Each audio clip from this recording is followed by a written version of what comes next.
ಸ್ವಲ್ಪ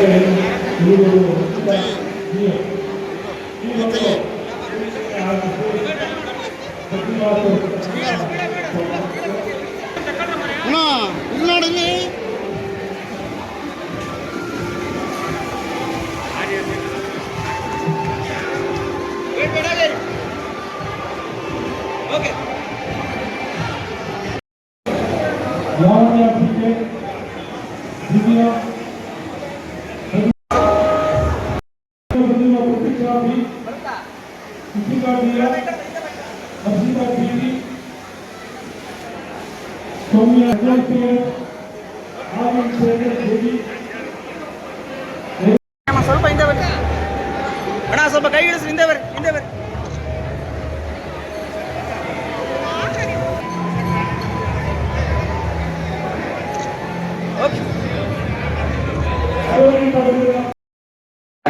ಇಲ್ಲಿ ವೃದ್ಧಾಶ್ರಮಕ್ಕೆ ಅಲ್ಲಿಂದ ಶುರು ಮಾಡ್ತಾರೆ.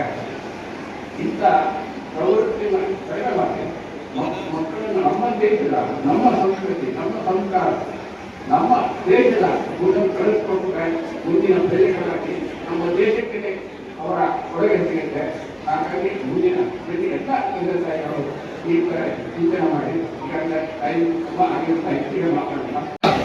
ಈ ಸಮಾಜದಲ್ಲಿರ್ತಕ್ಕಂಥ ದಾನಿಗಳ ಸಂಗ್ರಹದಿಂದ ಸುಮಾರು 400 ಮಕ್ಕಳಿಗೆ ನಾವು ಇವತ್ತು ದಿವಸ ಪ್ರತಿಭಾ ಪುರಸ್ಕಾರ ಕೊಡ್ತೀವಿ ಅಂತ ಹೇಳಿದ್ರೆ ಅದೊಂದು ಹೆಮ್ಮೆಯ ಗಿರಿ, ಹೆಮ್ಮೆಯ ಸಂಕೇತ ಅಂತ ಹೇಳಿ ಇಷ್ಟಪಡ್ತೀನಿ.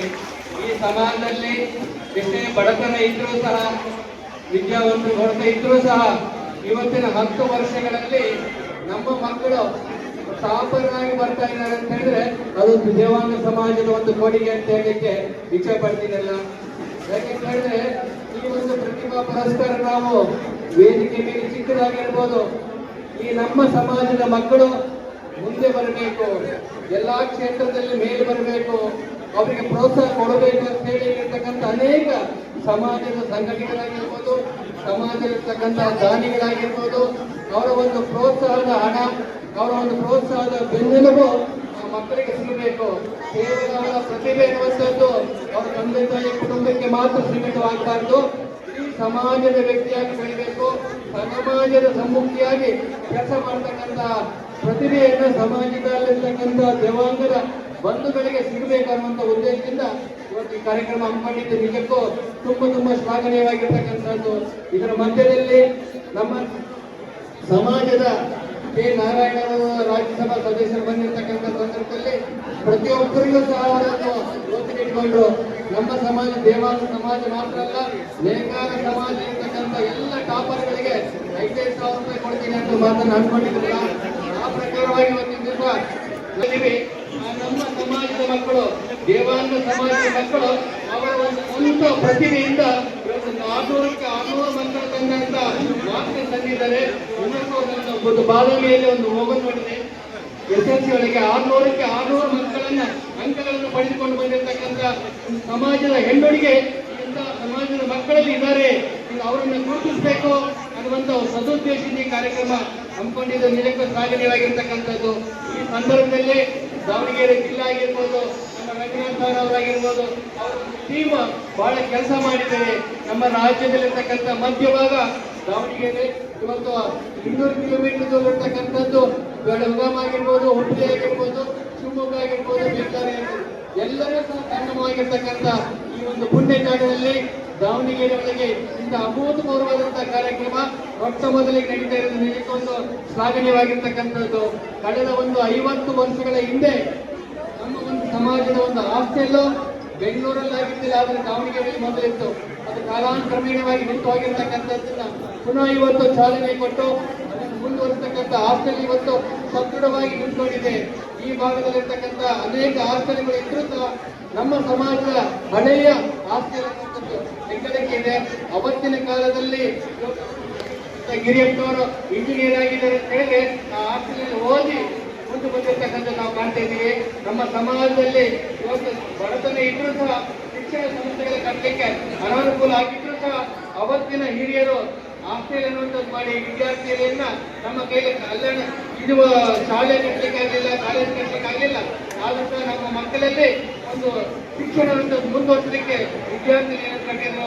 ಮೊಟ್ಟ ಮೊದಲು ಕರ್ನಾಟಕದಲ್ಲಿ ಕಟ್ಟಿರ್ತಕ್ಕಂಥ ಹಾಸ್ಟೆಲ್ ಅಂತ ಹೇಳಿ ದಾವಣಗೆರೆ ಅಂತ ಹೆಮ್ಮೆಯಿಂದ ಹೇಳ್ಬೋದಲ್ಲ. ಯಾಕೆ ಇಂಥ ಒಂದು ಹಾಸ್ಟೆಲ್ ಅವತ್ತಿನ ಕಾಲದಲ್ಲಿ ಹನುಮಂತಪ್ಪನವರು ಮಾಡಿರ್ತಕ್ಕಂಥ ಒಂದು ಯೋಜನೆ. ಆ ಕಾಲದಲ್ಲಿ ಯೋಜನೆ ಕರ್ನಾಟಕದಲ್ಲಿ ಮೊಟ್ಟ ಮೊದಲಾಯಿತು, ನಂತರ ಬೆಂಗಳೂರು ಆಯಿತು, ಇವತ್ತು ಶಿವಮೊಗ್ಗ, ಹಾಸನ, ಮಂಗಳೂರು ಎಲ್ಲ ಭಾಗದಲ್ಲಿ ಸಹ ಇವತ್ತು ವಿದ್ಯಾರ್ಥಿಗಳನ್ನು ಕಾಡ್ತೀವಿ. ಯಾಕೆಂದ್ರೆ ಈ ಸಮಾಜದಲ್ಲಿ ವಂಚಿತವಾಗಿರ್ತಕ್ಕಂಥ ಮೂಲಭೂತ ಸೌಕರ್ಯಗಳಾಗಿರ್ಬೋದು, ಸಾಮಾಜಿಕ ಶೈಕ್ಷಣಿಕ ಹಿಂದುಳಿದಿರ್ತಕ್ಕಂಥ ಸಮಾಜಕ್ಕೆ ಬೆನ್ನೆಲುಬಾಗಿ ನಿಲ್ಲಬೇಕು ಅಂತ ಹೇಳಿ ಇವತ್ತು ರಾಜ್ಯ ದೇವಾಂಗ ಸಂಘ ಎಂದಿನವಾಗಿ ಸಮಾಜದ ವಿದ್ಯಾರ್ಥಿಗಳಿಗೆ, ವಿದ್ಯಾರ್ಥಿನಿಯರಿಗೆ ಮತ್ತು ಸಮಾಜಕ್ಕೆ ಒಂದು ಆಧಾರ ಸ್ತಂಭವಾಗಿದೆ ಅಂತ ಹೇಳಿದ್ರೆ ಅದರ ಉಪಯೋಗ ಅನ್ನುವಂಥದ್ದು ನಾವೆಲ್ಲರೂ ಸಹ ಪಡ್ಕೊಳ್ಬೇಕಾಗಿದೆ. ಆದರೆ ಒಂದು ಕಂಡೀಷನ್ ಹಾಕಿದರೆ ನಮ್ಮ ಸಮಾಜ ಇವತ್ತು ರಾಜ್ಯದಲ್ಲಿ ಇವತ್ತು 30 ಲಕ್ಷ ಜನ ಅಂತ ಹೇಳ್ತೀವಿ. ಈ ರಾಜ್ಯ ಸಂಘದ ಘಟಕದಲ್ಲಿ ಕೇವಲ 10,000 ಮಕ್ಕಳು ನಾವು ಮೆಂಬರ್ ಆಗಿ ಕಾಣ್ತೀವಿ. ನಮ್ಮ ಒಂದು ಕಂಡೀಷನ್ ಹಾಕಿದ್ರೆ ಯಾರ್ಯಾರು ಮೆಂಬರ್ ಆಗಿದ್ದಾರೆ ಅವರ ಮಕ್ಕಳಿಗೆ ಮಾತ್ರ ನಾವು ಪ್ರತಿಭಾ ಪುರಸ್ಕಾರ ಕೊಡ್ತೀವಿ ಅನ್ನುವಂಥದ್ದು ಒಂದು ಕಂಡೀಷನ್ ಇತ್ತು. ದಯಮಾಡಿ ಈ ಕಂಡೀಷನ್ ನಾವು ತೆಗೆದು ಅಂತ ಹೇಳಿದಾಗ ಇವತ್ತು ಎಲ್ಲರಿಗೂ ಕೊಟ್ಟಿರ್ತಕ್ಕಂಥ ನಾವು ಹೆಮ್ಮೆ ಆಗ್ತೀವಿ. ಆದರೆ ನಮ್ಮ ಸಮಾಜ, ದೇವಾಂಗ ಸಮಾಜ ಬೆಳಿಬೇಕಾದ್ರೆ ನಿಮ್ಮ ಮುಕ್ತವಾದಂತ ಸಹಾಯ ಬಹಳ ಬೇಕಾಗಿದೆ. ಇವತ್ತು 1,001 ರೂಪಾಯಿ ಕೊಟ್ಟರೆ ಮೆಂಬರ್ ಆದ್ರೆ ಮುಂದೆ ಕಾಲಾಂತಕಾಲವಾಗಿ ಸಮಾಜ ನನಗೇನು ಕೊಡ್ತು ಅನ್ನುವಂತಿಂತ ನಾವು ಸಮಾಜಕ್ಕೆ ಏನು ಕೊಡಬಲ್ಲೇವೋ ಅನ್ನುವಂಥದ್ದು ರಾಜ್ಯ ಘಟಕದವರು ತೋರಿಸಿಕೊಟ್ಟಿದ್ದಾರೆ. ಅದೇ ರೀತಿ ಕಳೆದ ಒಂದು 6 ತಿಂಗಳ ಹಿಂದೆ ನಾವು ಯುವಕ ಘಟಕ ಮಾಡಿದ್ವಿ. ಆ ಯುವಕ ಘಟಕದಲ್ಲಿ ಮೋಹನ್ ಅವರು ಒಳ್ಳೆ ಕೆಲಸ ಮಾಡ್ತಾ ಇದ್ದಾರೆ. ಇವತ್ತು ಮೊಟ್ಟ ಮೊದಲೇ ಅವರ ಕಾರ್ಯಕ್ರಮ ಮಾಡಿರ್ತಕ್ಕಂಥದ್ದು ಕೆಲಸ ಮಾಡಿದ್ರು ಬೆಂಗಳೂರಲ್ಲಿ. ನಮ್ಮ ದೇವಸ್ಥಾನದಲ್ಲಿ ಕಾರ್ಯಕ್ರಮ ಇವತ್ತು ಆಯೋಗದಲ್ಲಿ ಯಾಕೆಂದ್ರೆ ಸಮಾಜದ ಪರವಾಗಿ ಮುಂದಿನ ದಿನಮಾನದಲ್ಲಿ ನಮ್ಮ ಮಕ್ಕಳು ನಮ್ಮ ಆಸ್ತಿಯಾಗಿ ಉಳಿಬೇಕು, ಸಮಾಜದ ಆಸ್ತಿಯಾಗಿ ಉಳಿಬೇಕನ್ನುವಂತ ಉದ್ದೇಶದಿಂದ ಈ ಕಾರ್ಯಕ್ರಮ ಹಮ್ಮಿಕೊಂಡಿದ್ದೀವಿ. ನಿಮ್ಮೆಲ್ಲರ ಪ್ರೋತ್ಸಾಹ ಸಹಕಾರ ಎಂದಿಗೂ ಇರಬೇಕಂತ ಹೇಳಿ ಉಪರಿಂದ ಹಾರೈಸುತ್ತೇವೆ ಮಾತನ್ನ ಮುಕ್ತಾಯ ಮಾಡ್ತೀವಿ. ಜೈ ದೇವಾಂಗ.